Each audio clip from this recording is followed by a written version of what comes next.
I just feel like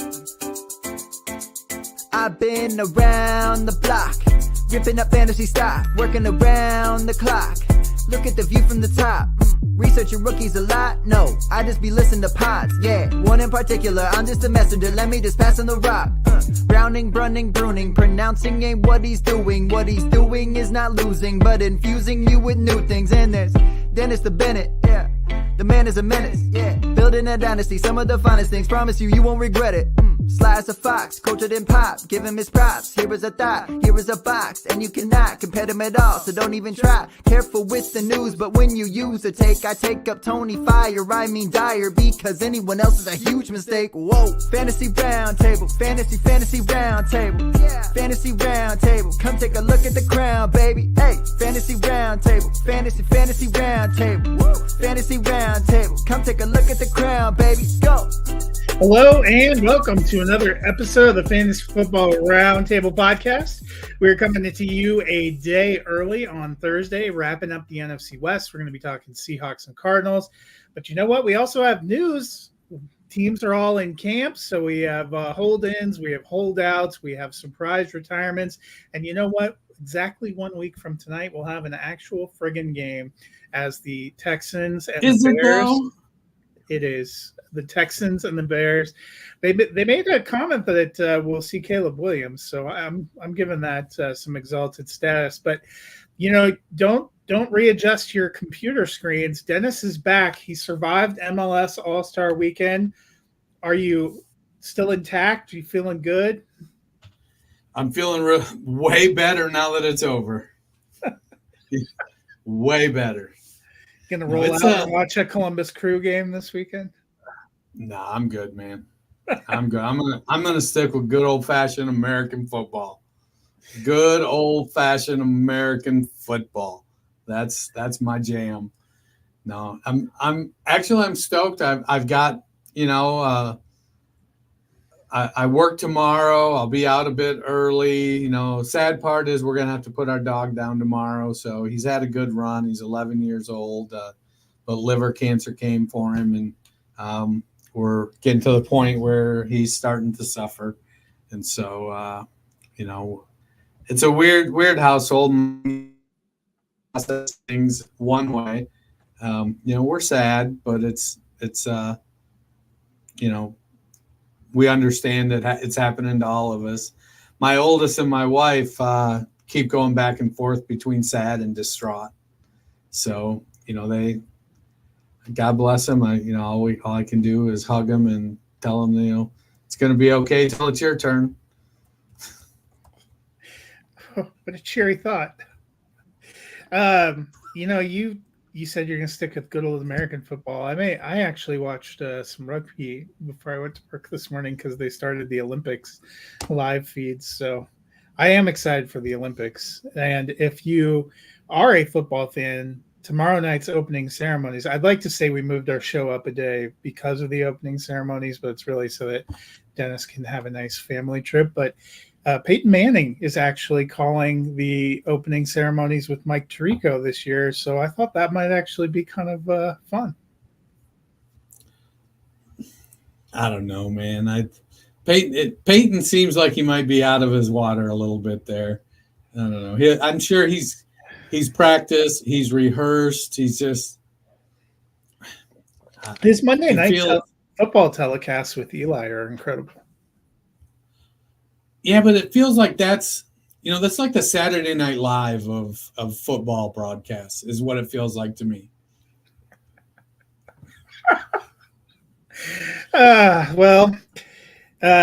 We will turn before we did to our previews to some news. And one of the bigger pieces of news, it broke actually on Tuesday, just as John and I were finishing up. And that is wide receiver Michael Gallup has decided to retire. He played 6 years. He's still only 28 years old, just signed a free agent deal with the Raiders this offseason. Dennis, he's struggled in the last 3 seasons since kind of an injury after the 2020 season. But I still have to say I was a little shocked he's walking away. How did it hit you?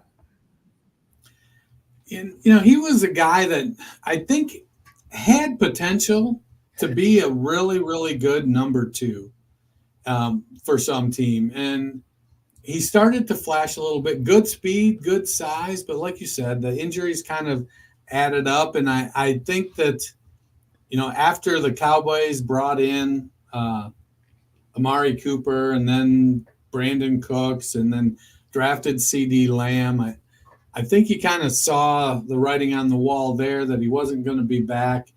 And he just didn't – I don't think he commanded the kind of money he thought he would. And then he landed it in Las Vegas. And, he's probably been reading the press clippings about their quarterback situation and decided, I made some money. Let's see what this next phase of life has.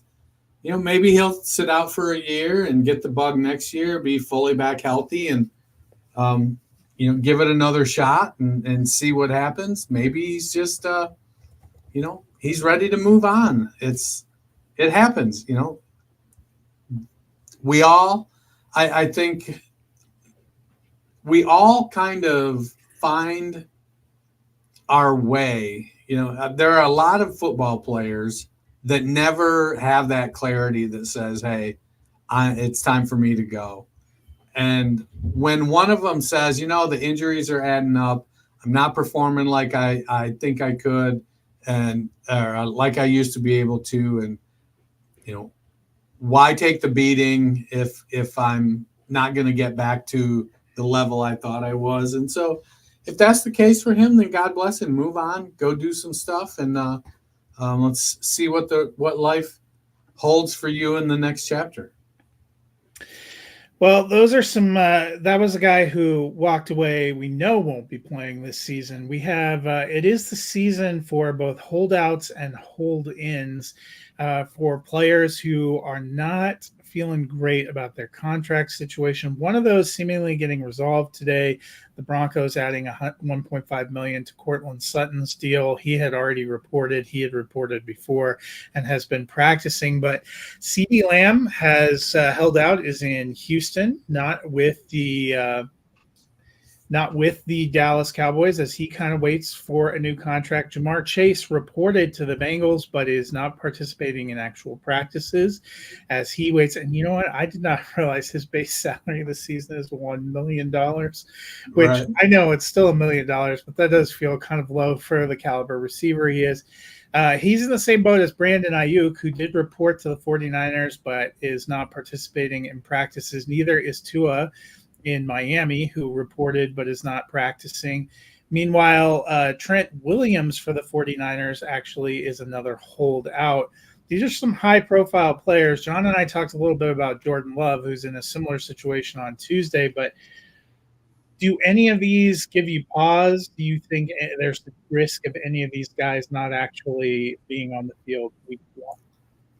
So, referencing Jordan Love, that feels like it's as done a deal as you can count on. They want to work together. They're hammering it out. They're close. That feels like it's getting done.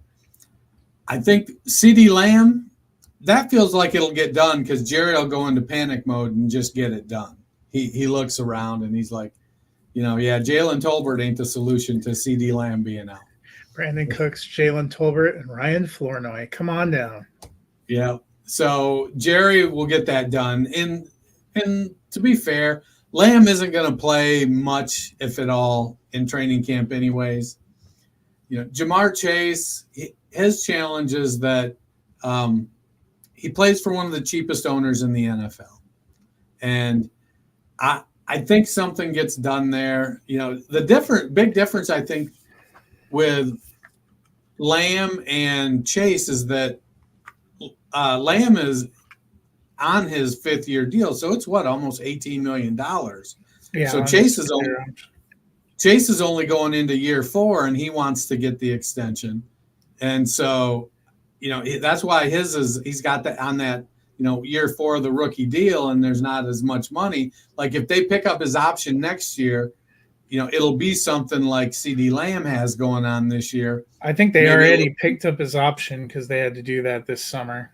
Right. So they'll end up, he'll be making the money next year, But I think you take your shot when you can get it, and he wants to get it done, and he knows that he wants to stay tied to Joe Burrow, and I don't blame him.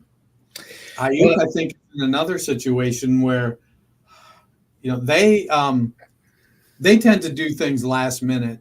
John Lynch, whether it's Lynch being just smart or Lynch just being like, look, we're working on it. We don't need to be in the press talking about us working on it, but we're working on it. I do feel like if I'm the 49ers, if I got to choose between Debo and Ayuk, I'm choosing Ayuk. Yeah, Ayuk's going to be an interesting. I think the 49ers want to let it play out with him. Trent Williams probably a bigger issue for them because he didn't even report. And that offense was not the same without Trent Williams. Few offenses would be. No. Dallas, Jerry has said that he's working on deals for Lamb and Dak. I'm starting to get suspicious about whether they're going to be done, before this season. Part of me thinks Dallas is waiting to see how things go and may look to remake their team, which seems weird, but they've had a really brutally weird offseason. Chase, good for him trying to hold out, but his owner came out a few days ago and said he had no intention of giving him a new deal until looking at it next offseason. So, right, Tua is another interesting case. With he is literally playing his fifth-year option like Lamb, kind of waiting to see what's going to happen. It's hard to get a feel for Miami. I do think all these people will be on the field for week one because I don't think any of them wants to miss an accrued season.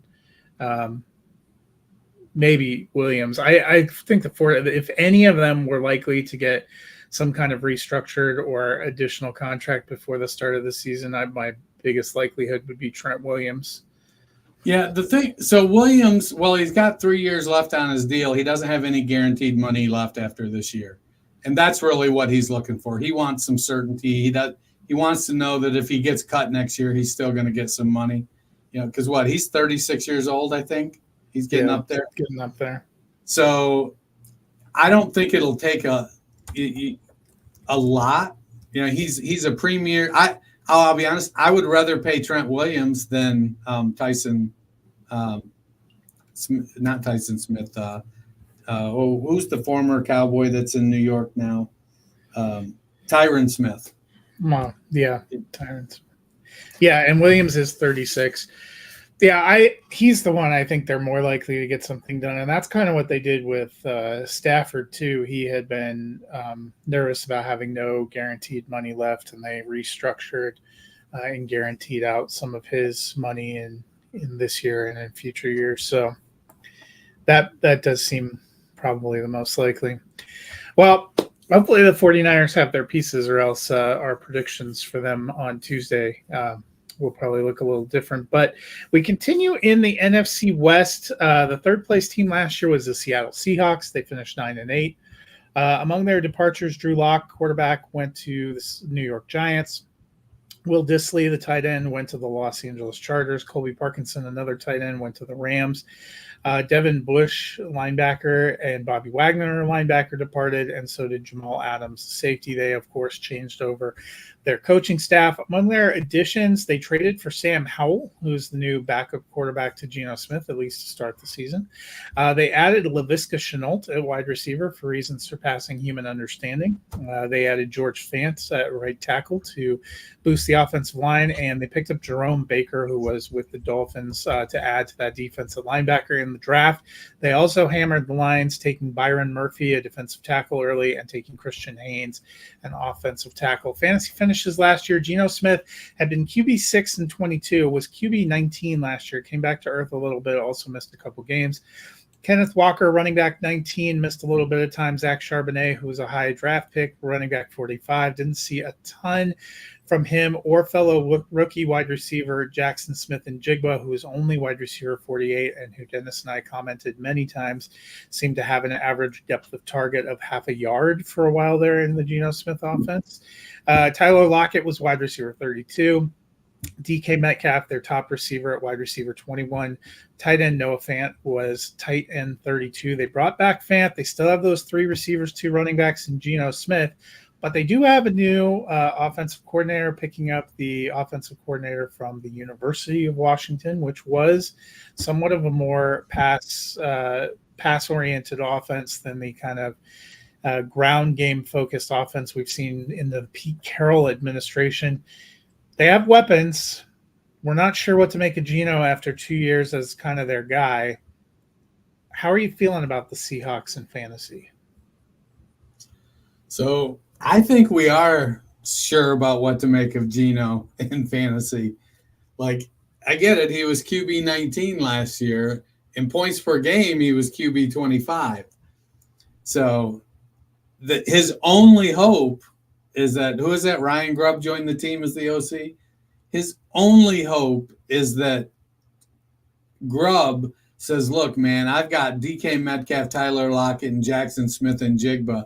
I have got to throw the ball. And if that happens, that will definitely be a positive. But it's a defensive-minded head coach with Mike McDonald.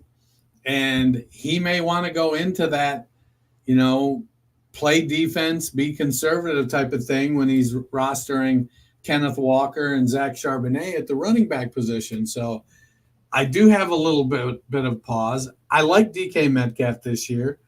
I think he's still going to be prone to inconsistency. He'll have some big games where he makes big, long plays and scores touchdowns. At his size, he's still going to be a great red zone target. I'm curious to see how much Jackson Smith-Njigba is able to usurp from Tyler Lockett, but they're putting Lockett on the outside and Smith-Njigba in the slot. So I think we can expect, a sub 3.0 average depth of target for Jackson Smith-Njigba. Hopefully he can flash a little bit and get down the field. It's not an offense I'm investing in as a priority. Like Metcalf, I would prefer to have him maybe as my wide receiver too. So if I'm doing a build where I'm going, maybe running or wide receiver. Let's see I don't have the ADP handy. I'll have to get that back up. I like Metcalf's talent. He is who he is. We know who he is.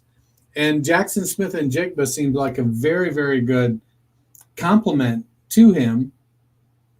Let's see if Kenneth Walker can nail it down and not try to bounce everything outside and keep turning 4-yard gains into 2-yard gains.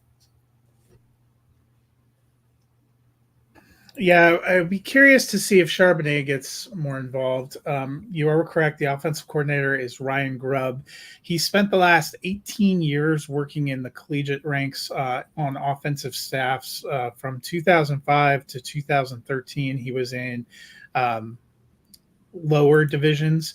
In 2014, he took a post at Eastern Michigan, worked on with the offensive line, and then in 17 moved over to Fresno State, still working with the offensive line, became Fresno State's offensive coordinator in 19, then moved over and did the last 2 years at Washington. Those would definitely be offenses that were prone to throwing. Washington, that's one of the ways that Michael Penix, they got to the national championship game, was putting it up there. We saw obviously a couple of big receivers from there go in the draft. They actually had 3 receivers of note that were drafted with Jalen McMillan, Jalen Polk, and Rome Odunze. So, maybe that bodes pretty well.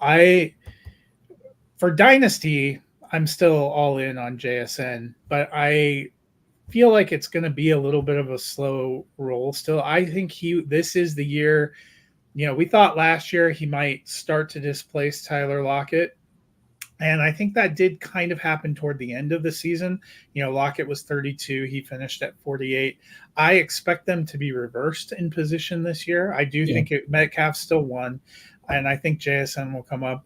I don't think the Seahawks are going to be as good this year as they were last year, and I think that they're going to want to have a look at Sam Howell, and that's where things may get real interesting because we saw for a while, Washington had a garbage line, and they did Howell no favors, but he slung the ball around quite a bit when he was in. So that could end up being fun. I know a lot of people are in on Noah Fant potentially being a sleeper this year. It's just hard for me to imagine there is enough targets to go around, unless they're really changing things up, because I think they do still have two good running backs. Walker, I still feel comfortable with, and I would roll out as a starter. Charbonnet, if I have him, I'm still keeping him on my bench, but I don't know that he takes a huge step forward. So really for fantasy, I have Geno actually trending toward high-end QB3 because I don't think he's back there the whole season, and I have Howell kind of creeping up into low-end QB3 because I think that I would not be shocked if in November we saw a new player, because I think they're going to want to see what they have in Howell because they're going to need to know. Did they only sign him to a 1-year deal, right? Geno? No, Howell.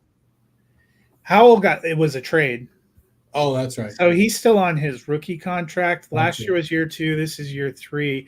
They would have him potentially for a 4th year, I believe, because he was a 5th round pick. It could be, I'd have to look up his contract. Some of those lower round picks, he signed a 4-year deal. So this would be year 3. So he has at least one more guaranteed year. And that would be super cheap for a team that's looking to probably turn more things over. They started some of the turnover, this letting go of some older veteran defensive players. I think it's going to be more of a process of kind of flipping the roster over, but I would imagine that Geno is in a contract year too. So I don't know how, and this is not my JSN jersey. This is not the administration that brought Geno in, and Correct. He's, to his credit, he's been better than I think any of us thought when he got ascended to the job a couple of years ago. He's been fine. I think it could be more of a struggle for Seattle, and they could be looking toward the future. I suspect we're going to see more of a split, and that's why Geno wouldn't. If I was holding him as my second quarterback in Superflex, I'd be a little bit nervous. If he's my third rotational quarterback, okay. Yeah, I went and pulled up DK's ADP. He's going right now at pick 27 as the 20th wide receiver off in Superflex leagues. So if I'm getting him at early round 3, so if I'm picking, if I've got an early first round pick, and if it's super flex and I can go quarterback, wide receiver, quarterback, hero, running back, wide receiver, well, that would make DK my first round pick. So that my first wide receiver. So I'm contradicting myself. So, well, that's, I still feel better about DK a little bit better in Dynasty than I do in redraft because I think he'll be their best receiver. I think he'll end up being a low-end wide receiver too, but wide receiver 20 ADP, I don't see as a particular value for me. I'm kind of curious we'd have to look at JSN's current wide receiver ADP. And this is 1 QB ADP, so JSN. Well, they always. If he's going at wide receiver 20, what do you think the chances are he finishes wide receiver 14? Very low. JSN is going wide receiver 45. See, I feel much more like that is a value to me because I think he's going to come up and be high-end wide receiver 3. I don't think they're going to be that far apart. So how far How far ahead of wide receiver 45 does JSN have to finish to be a value for you? Well, I was just looking, my current redraft rankings, I have a wide receiver 27, so I'd take that all day. Because let's see, last year, wide receiver 45 put up 10.8 points. Wide receiver 27 put up 13.5. So just under 3-point difference. Yep. But if you pick, let's see, the difference between wide receiver 20 and wide receiver 14, 1.5 points. Yeah. So, I mean, they're all relatively close. Metcalf was wide receiver 21 last year. I feel like he'll be around the same territory. Lockett was 32 and Njigba was 48. I think Njigba will finish higher than where Lockett finished last year, and Lockett will finish lower. No shade to Lockett. I still like him as a player. I just think that they're in the midst of a little bit of a transition. And JSN was the wide receiver 1 for the class last year. I just don't know that he landed in the most spectacular landing spot, but I expect to see a step forward. I guess, what is your feeling on Charbonnet? He was 45 last year. I just don't feel like he gets a bigger slice of the pie. I'll give you his stats real quick. He saw 108 carries last year, played in 16 games, started 108 carries, 462 yards, and a touchdown. Saw 40 targets, caught 33 for 209. The big thing a lot of people said is Charbonnet is a superior receiver. Well, Walker saw 37 targets and caught 29 for 259 and a touchdown. Walker was, fairly equal in terms of targets, and Walker out attempted him 219 to 108 despite playing in one fewer game. He was the starter in all 15 games he appeared. Yeah, it's I think Charbonnet may make a little bit of headway in the passing game. I'm not, if I'm Zach Charbonnet, I'm not terribly threatened by Kenny McIntosh or George Holani, Kobe Lewis, Ricky Person Jr. So I feel like he's locked in as the RB2. It comes down to where can I sell myself on his workload?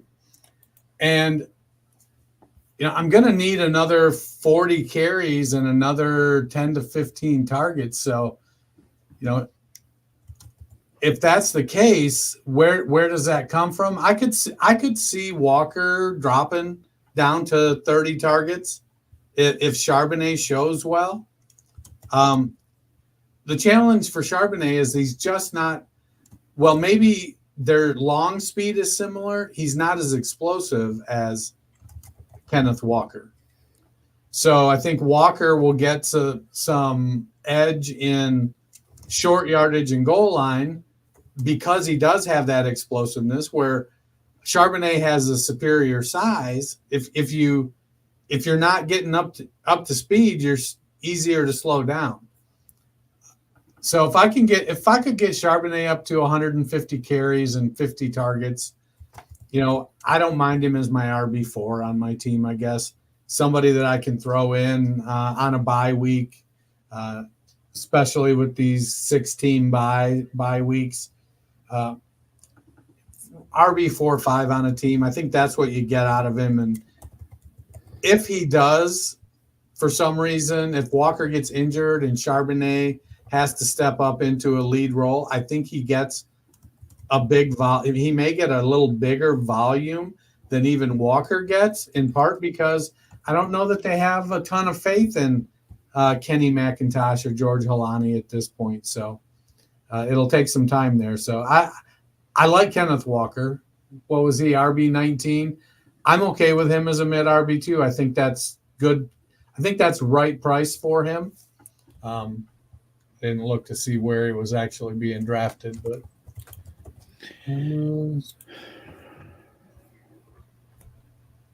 it's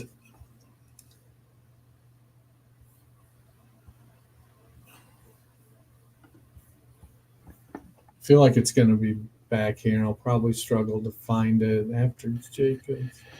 Well, I usually just look it up on.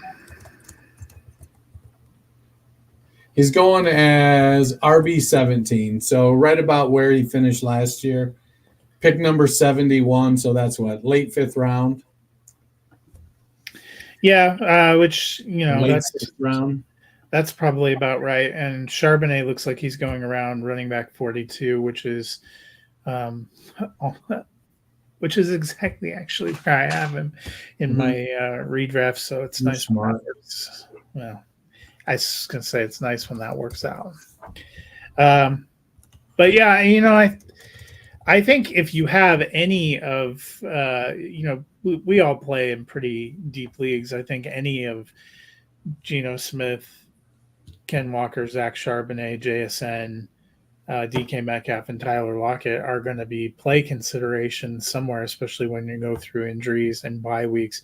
It's just the one, if I had to bet on ones that I'm going to feel decent about putting in my lineup every week, I am leaning more toward Walker, Metcalf, and JSN. I'm excited to see JSN in year 2. I think getting a new offensive coordinator will hopefully be good for him as well.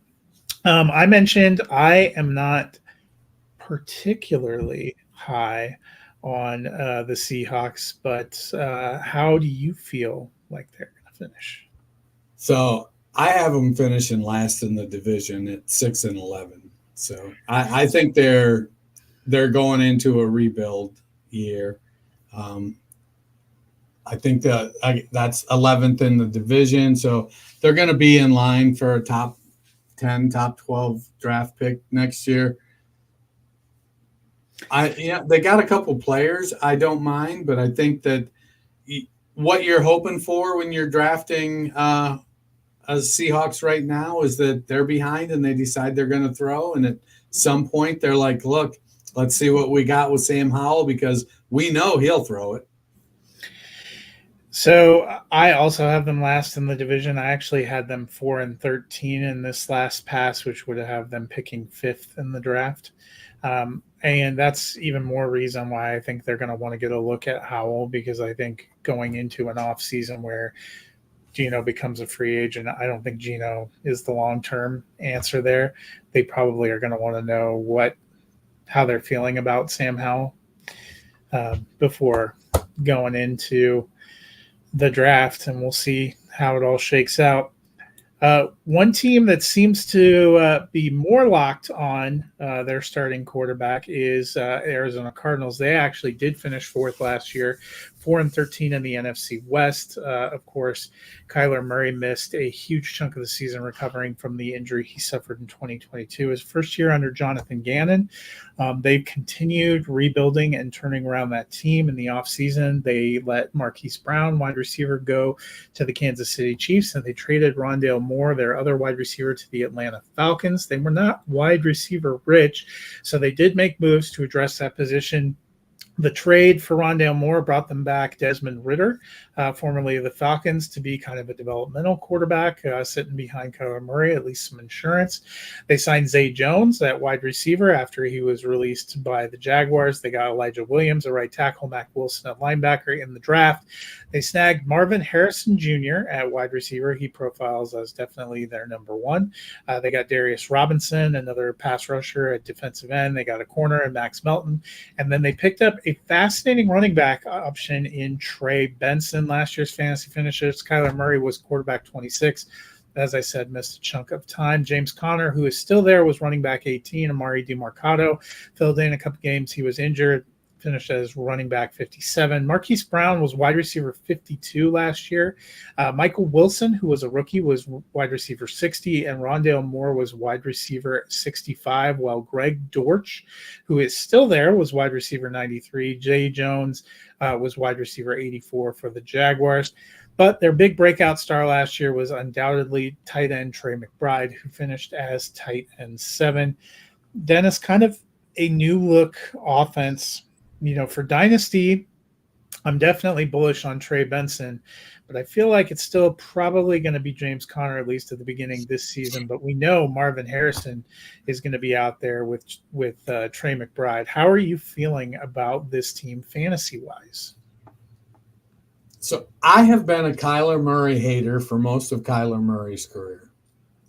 And, well, probably my blind spot is I just don't like little tiny quarterbacks. I will admit he's performed a little better for fantasy than my perception of him. As an NFL quarterback, I don't think he's terrific. I do think that he sometimes will run too soon, but also he hasn't always had great receiving options. And because of his size, when he gets banged up, his efficiency drops a ton. Having big receivers like Trey McBride and Marvin Harrison, Michael Wilson, Zay Jones, I think this is going to help Kyler. I've always been a big fan of Zay Jones. He's not one that's ever been able to put a career together and be fantasy relevant. Zay Jones, I talk ad nauseum about being part of the worst trade I've ever made in fantasy football. Trading Alvin Kamara for the 201 and 209 in a rookie draft after drafting Kamara at 110 so I could draft Zay Jones and Marlon Mack. Definitely not a great move. Harrison, he's going off the board in one QB leagues. He's picked 13, wide receiver 10. That feels rich, but he doesn't have – I don't think he's got a ton of competition for targets other than McBride, and I think that I think they'll be able to support him. He's probably going to get 150 targets this year, and he's a made-to-order NFL alpha wide receiver. I think the only thing Marvin Harrison Jr. lacks is elite speed. His speed is only good, not elite. But he plays the position. He's, so often we'll see the offspring of, elite players just never quite live up to, not even never quite, just not be nowhere near as good. I mean, I don't know if anybody remembers Pete Rose Jr. He had a little smattering of at bats in the major leagues, was just not anywhere near his dad. We see it in basketball. We see it in football all the time. It's interesting to watch the whole Bronny James thing. We don't have high hopes for Bronny. But Marvin Jr., Chris Carter's son, Duron Carter, came to Ohio State and seemed to have all the talent in the world, seemed to be a much better prospect than his dad, but just could not put it together because he had some off-field stuff and some perceived attitude stuff. He ended up not working out in the NFL and going to the CFL for a while, and it was just didn't work out. I don't think people aren't waiting for Brendan Rice to be the second coming of Jerry Rice. But sometimes the kids do surpass. Kobe Bryant's father was a NBA All-Star and a well-regarded player, but his son's a million times better than him. Ken Griffey Jr., Steph Curry. Del Curry was a very respectable starting guard for a long time, but his son's way better than him. Even in football, I thought Ed McCaffrey was a very good receiver. He was part of some great teams for the Giants, the 49ers, and the Broncos, but Christian McCaffrey, what he does is otherworldly. So different position, doesn't count. It's what Luke does is what's going to matter. Don't put that evil on poor Luke McCaffrey. It's hard enough. Let's not look at the Steph Curry of football. I agree with you that there's plenty of examples where the offspring was better and plenty of examples where they just flamed out. From all appearances, Marvin Harrison Jr., I'm not putting him in the Hall of Fame like his dad, but I'm certainly expecting him to be very, very good. And I think that's going to bode well for Kyler Murray. It might help keep Kyler healthy because he doesn't run as much. Trey McBride broke out last year and showed that he can handle the workload at tight end. James Conner, the challenge with him is health.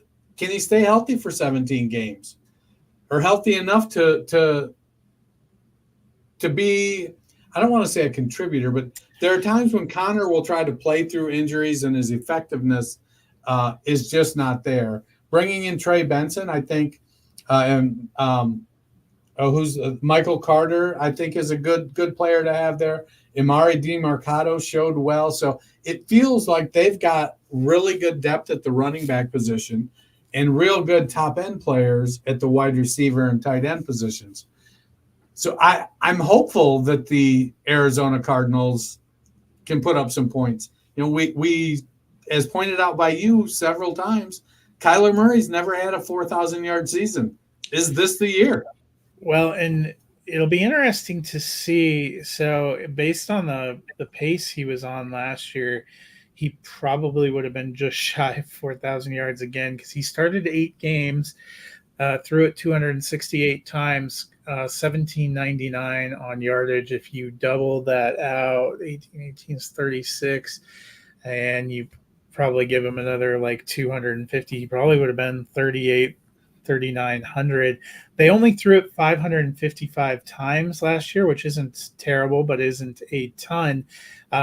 Josh Dobbs also started 8 games. He threw it 266 times. So it looks like the offense was fairly consistent no matter which of them was in there. I'm kind of throwing out Clayton Tune's start because, my God, it was bad. But, you know, whether it was Kyler or whether it was Dobbs, they were relatively consistent, it looks like, in about the way they were throwing the ball. Dobbs, slightly lower completion, slightly less yardage, and fewer touchdowns. So, you know, that'll be interesting. Murray still ran it 44 times for 244 yards and 3 touchdowns coming back. I think that is still going to be an aspect of his game, running the ball. Josh Dobbs actually ran it 47 times for 258 and 3 touchdowns when he was in. So it seems like quarterback scrambling and running is a part of this offensive system that they're doing. For me, I think Connor will be the guy to start the season, but I do like Benson to kind of come on later in the season. I think the same thing's going to happen with the other top running back pick of Jonathan Brooks, who's actually on PUP right now. I think he'll have a slower start, and it'll probably be Chuba Hubbard at the beginning, and then eventually they'll displace. I do like Benson long-term, but I'm with you. I think Trey McBride, last year Trey McBride only started 12 of the games. They actually started Ertz to start the season before letting him go. He saw 43 targets, making 7 starts, 106 targets for McBride, who started the last 12 games. I think he could be a 150 target guy. Marquise Brown was their number 1 receiver, saw 101 targets in his 14 games that he played. I think you're dead on. Marvin Harrison could be a 150 target guy. I don't think there's huge value in redraft or dynasty with either Harrison or McBride, or even with Trey Benson, because he's been going pretty high. The one, if I was targeting for value, that I'm curious about is Michael Wilson, because I still think he's going to be their number 2 wide receiver, probably number 3 overall in the passing offense. Last year, he only was able to appear in 13 games because he had some injuries to work through, only saw 58 targets, but still finished as wide receiver 60. He's currently going as wide receiver 75. I think that's too low. I think he has a chance to outplay that. I think Zay Jones will be a contributor, but, you know, Rondale Moore saw 60 targets last year. They also had a couple of other guys, you know, Dortch saw 41. I think Dortch is probably more of a reserve kind of guy this year. I like Wilson to be, you know, as long as he's healthy and out there, I like him and Harrison. I think Wilson could even have more opportunities because they actually have a real number 1 receiver. That Kyler never seemed to have chemistry with Marquise Brown. Josh Dobbs didn't really seem to have great chemistry with Marquise Brown. I just don't think he was a great fit for their quarterbacks on offense. I think Harrison will draw coverages, gives an opportunity for some of those other guys. Yeah, the thing with Wilson is, and until it's not, is going to be injuries. He had injuries at Stanford, had injuries last year. He had 4.5 targets a game, caught almost 3 passes per game. If he can get those numbers up to, if he can get 5 to 6 targets and 4 catches, he averaged 14.9 yards per catch. He's a big athletic wide receiver with good speed. It just is going to come down to, can he be the Alvin Harper to Marvin Harrison's Michael Irvin? Maybe. And if it is, Greg Dortch to me, he's a gadget guy. I'm not a Dortch guy.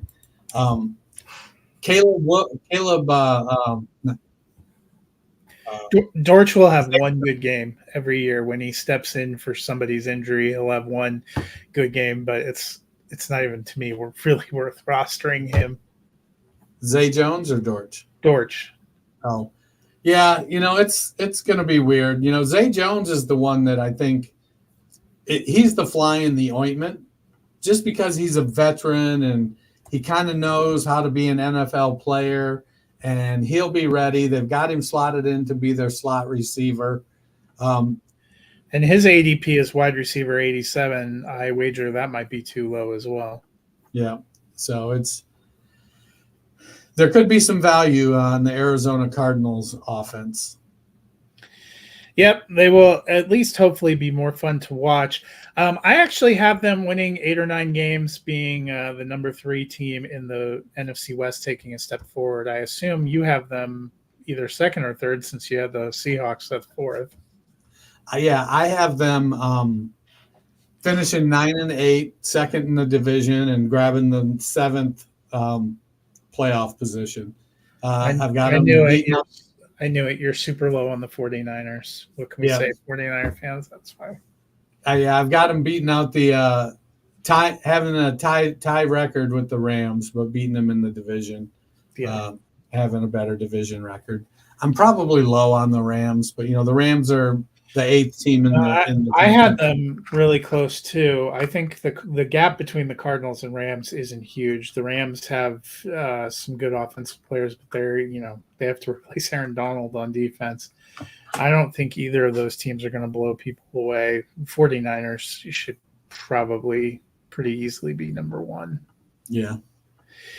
Well, that'll do it for us with the NFC West. Next week, we actually start our last of the divisions. We will be doing the AFC West, which means on Tuesday, we will be looking at the Chiefs and the Raiders. And next Friday, it'll be Jim Harbaugh, Sean Payton, and me crying a lot while Dennis lays out the realistic scenarios for the Denver Broncos.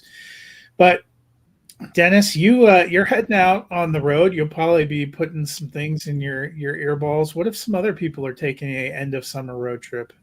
So me and the boy are headed out. We're going to do a little minor league baseball tour of Ohio this weekend, starting with the Dayton Dragons tomorrow night, the Toledo Mud Hens Saturday night, and the Akron Rubber Ducks on Sunday afternoon. I'm actually taking my wife with us too, so.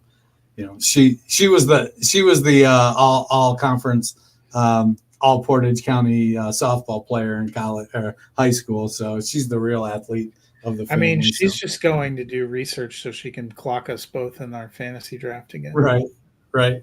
But what you can do is go to your favorite podcast platform, search out the Fantasy Football Roundtable, get that like and subscribe button, and listen to us talk fantasy football twice a week for eternity.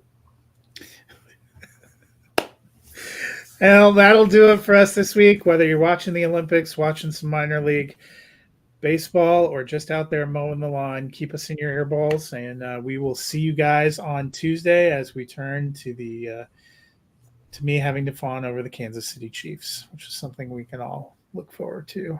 Yeah, take your Pepto-Bismol. Yeah. Till then, you guys have a great evening.